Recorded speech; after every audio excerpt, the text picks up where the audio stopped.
विश्वास के उदाहरण। हाबिल।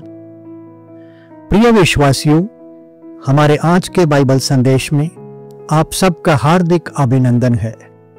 हमारा आज का संदेश इब्रानियों की पत्री के अध्याय 11 में वर्णित हाबिल नामक एक विश्वासी पर आधारित है।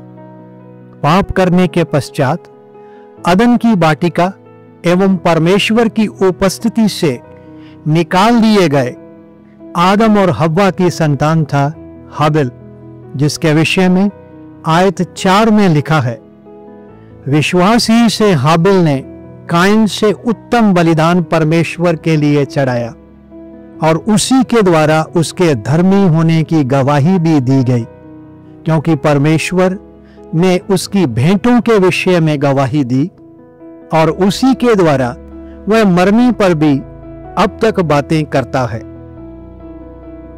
इब्रानियों की पत्री के अध्याय 11 की पहली 3 आयतें प्रस्तावना के रूप में प्रस्तुत की गई हैं, जिसमें पहली आयत विश्वास के विषय में बात करती है।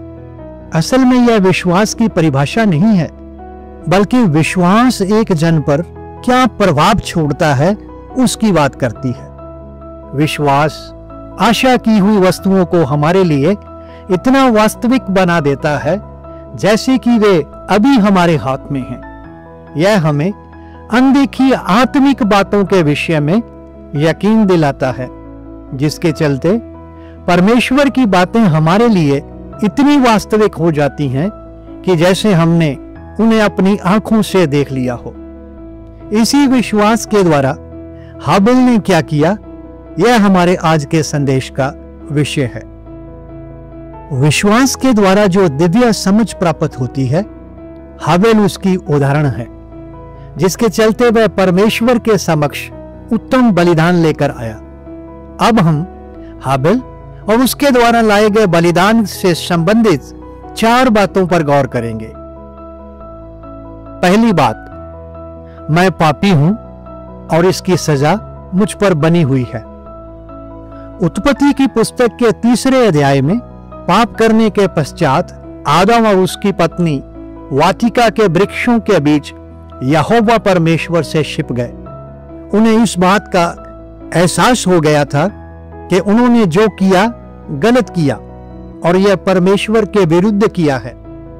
उनके द्वारा यह गलत अर्थात पाप करने के कारण परमेश्वर की ओर से जो दंड उन पर आया, उसके चलते उन्हें अदन की वाटिका से निकाल दिया गया। जब तक इस पाप और इस पाप पर घोषित दंड का समाधान नहीं होता, परमेश्वर की उपस्थिति में वापस नहीं जाया जा सकता था। विश्वास के द्वारा दी इसी समझ के सबब से हाबिल बलिदान के द्वारा खुदा के समक्ष गया।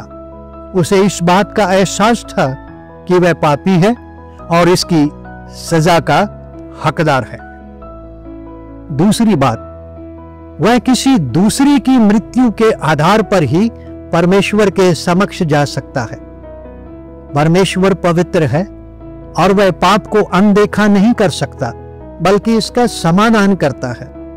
आगे चलकर आयत 21 में लिखा है, यहोवा परमेश्वर ने आदम और उसकी पत्नी के लिए चमड़े के अंगरखे बनाकर उनको पहना दिए। अदन की वाटिका और साथ ही साथ अपनी उपस्थिति से बाहर निकालने से पहले परमेश्वर ने मनुष्य को अपने समक्ष खड़े होने के लिए अंगरखों के रूप में जो बंदोबस्त किया, उसके द्वारा यह संदेश दिया गया कि अगर कोई जन परमेश्वर की उपस्थिति में खड़ा हो सकता है, तो वह अपने बदले में किसी दूसरी की मृत्यु के आधार पर खड़ा हो सकता है। हम सब जानते हैं कि चमड़े के अंगरखे किसी पशु के वध के पश्चात उससे प्राप्त चमड़े से बनते हैं, जो किसी दूसरे की मृत्यु की ओर इशारा करते हैं।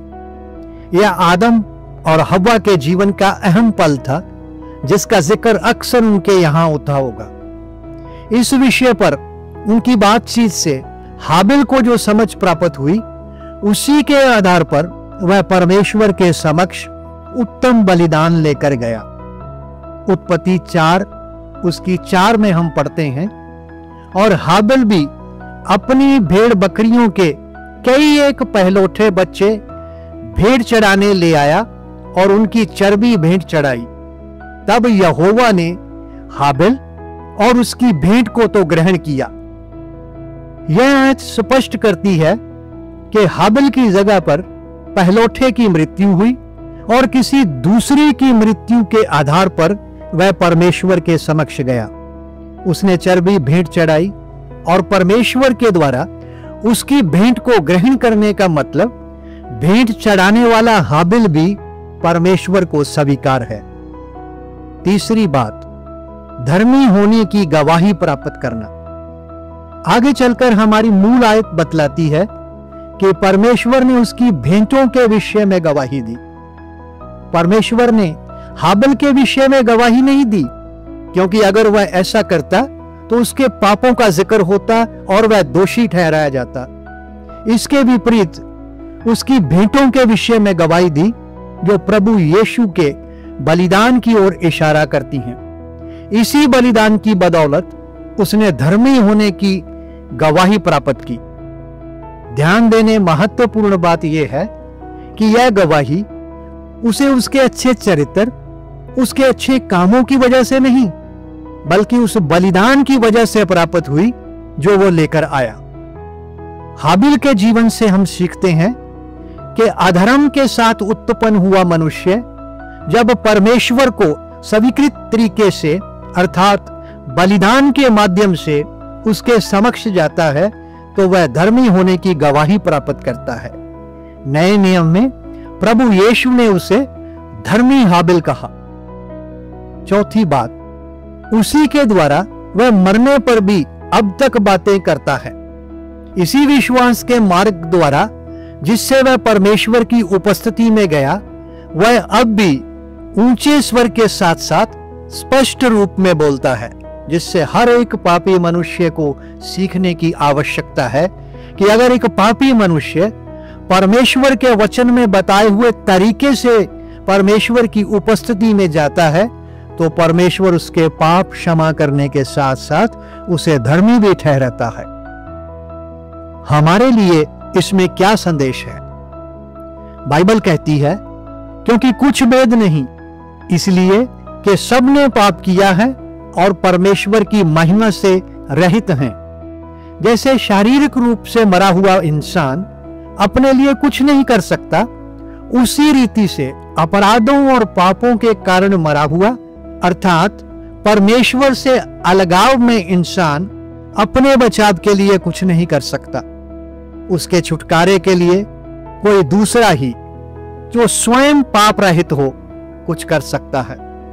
वचन में लिखा है, जो पाप से अज्ञात था उसी को उसने हमारे लिए पाप ठहराया कि हम उसमें होकर परमेश्वर की धार्मिकता बन जाएं। जब प्रभु यीशु क्रूस पर थे तब हम सबके पाप उस पर लाद दिए गए। पवित्र परमेश्वर की ओर से पाप पर और पाप करने वाले मनुष्य पर जो सजा बनती थी वह प्रभु यीशु पर हुई। वह हमारी जगह पर मरा। परमेश्वर ने उसके बलिदान को स्वीकार कर लिया। इस बात को उसने प्रभु यीशु को मुर्दों में से जीवित कर प्रमाणित किया। अब वह परमेश्वर के दाहिने हाथ बैठा है और फिर से दोबारा आएगा। परमेश्वर के वचन के अनुसार कोई भी जन जब यह मान लेता है कि वह पापी है और इसकी सजा का हकदार है, जिसके चलते वह सच्चे और जीवित परमेश्वर से दूर है, और फिर इसके समाधान के लिए परमेश्वर की ओर से प्रभु यीशु के रूप में किए बंदोबस्त पर विश्वास करता है कि पाप तो मैंने किए, सजा का हकदार मैं हूं, लेकिन प्रभु यीशु मेरे लिए, मेरे छुटकारे के लिए मेरी जगह पर मरा, तो परमेश्वर उसके पाप क्षमा करने के साथ साथ उसे धर्मी भी ठहराता है। हमारे पापों के लिए प्रभु यीशु मसीह के बलिदान को परमेश्वर ने स्वीकार कर लिया, और जब हम प्रभु यीशु को अपने उद्धारकर्ता के रूप में स्वीकार करते हैं तो परमेश्वर हमें भी स्वीकार करता है। हाबिल के विश्वास का यही संदेश है। अब बात कायन की। क्यों परमेश्वर ने उसकी भेंट को स्वीकार नहीं किया? बाहरी रूप से देखें तो कायन के मन में भी परमेश्वर के समक्ष जाने की इच्छा थी और अपनी भेंट लाने में उसने मेहनत भी ज्यादा की, परंतु यह नहीं माना कि वह पापी है और इसकी सजा के अधीन है। बाइबल उसके द्वारा लिए गए मार्ग को कायन का मार्ग बतलाती है, क्योंकि उसने वह किया जो उसे अच्छा लगा। हाबिल का बलिदान कायन से इसलिए उत्तम था क्योंकि उसने विश्वास द्वारा वह किया जो परमेश्वर को स्वीकार था। आज भी कितने लोग हैं जो ईश्वर प्राप्ति के लिए अच्छे कर्मों के साथ साथ ऐसे मार्गों का अनुसरण करते हैं जो उनकी निगाह में तो अच्छे हैं, परंतु वे इस बात में चूक जाते हैं कि परमेश्वर का मार्ग क्या है। विश्वास ही से हाबिल ने परमेश्वर को स्वीकृत मार्ग लिया, पापों की क्षमा पाई, धर्मी होने की गवाही प्राप्त की और उसी के द्वारा वह मरने पर भी आज तक बातें करता है कि वर्तमान समय में भी एक जन किसी दूसरे की मृत्यु के आधार पर, अर्थात प्रभु यीशु मसीह के बलिदान के आधार पर ही परमेश्वर के समक्ष जा सकता है। हाबिल द्वारा चढ़ाया बलिदान उसे एक अच्छा आराधक भी साबित करता है। प्रिय विश्वासियों, हमें परमेश्वर का शुक्रगुजार होना चाहिए कि उसने हमारे लिए उसकी उपस्थिति में जाने के वास्ते प्रभु यीशु के रूप में बंदोबस्त किया। आज हम प्रभु यीशु मसीह की बदौलत परमेश्वर के साथ मेल मिलाप में हैं। ध्यान दें, हाबिल ने विश्वास से बड़े बड़े काम करने का दावा नहीं किया जैसा कि आज ईसाई जगत में हो रहा है, बल्कि विश्वास से उसने परमेश्वर को उत्तम बलिदान चढ़ाया। परमेश्वर ने मसीह यीशु में हमें स्वीकार कर लिया है, हम उसकी उपस्थिति में जाने के लायक बन गए हैं। तो फिर क्यों ना हम भी हाबिल की तरह एक अच्छे आराधक भी बने। धन्यवाद।